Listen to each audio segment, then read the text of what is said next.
डल्लो खुर्सानीमा नुन मोलेर मात्रै राख्यो भने सिसा मजाले सुक्खा गरेर पछेर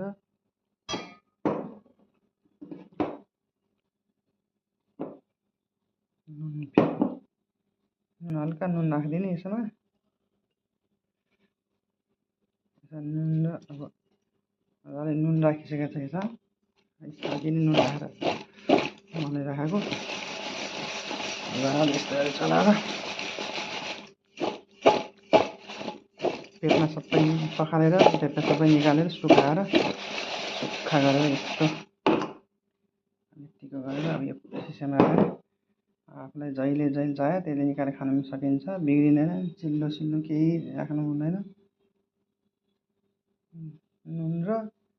खोर्सानी मात्रै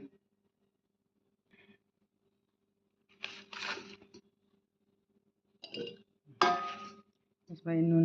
पक्लेर यसमा पानी जस्तो निक्लिसकेको छ त्यसो भए चाहिँ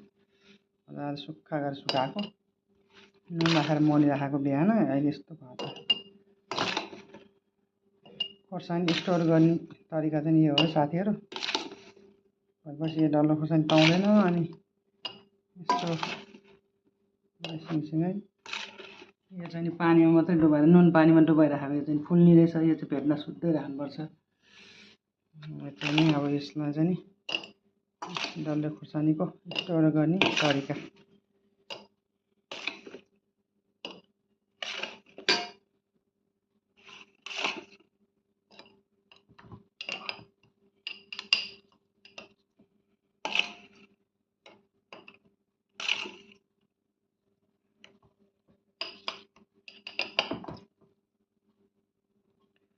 प्लास्टिकको बट्टाभन्दा सिसामा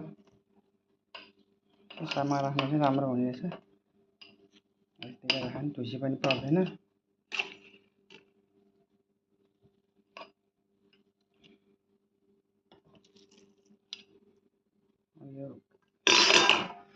यसमा अनि माथिबाट हल्का नुन छर्केर राखिदिएपछि ढुसी पनि पर्दैन केही हुँदैन यो त वर्ष दिन राखे पनि केही पनि हुँदैन यति गरेर राखेपछि डल्ले खुर्सानी स्टोर भयो हेर्नु साथीहरू यस्तो गरेर राखेपछि ल साथीहरू ल नुन र खुर्सानी यो चाहिँ नुन र पानीमा डुबाइरहेको यो चाहिँ यत्रो फुल्ने रहेछ यो चाहिँ सुक्खा नुन र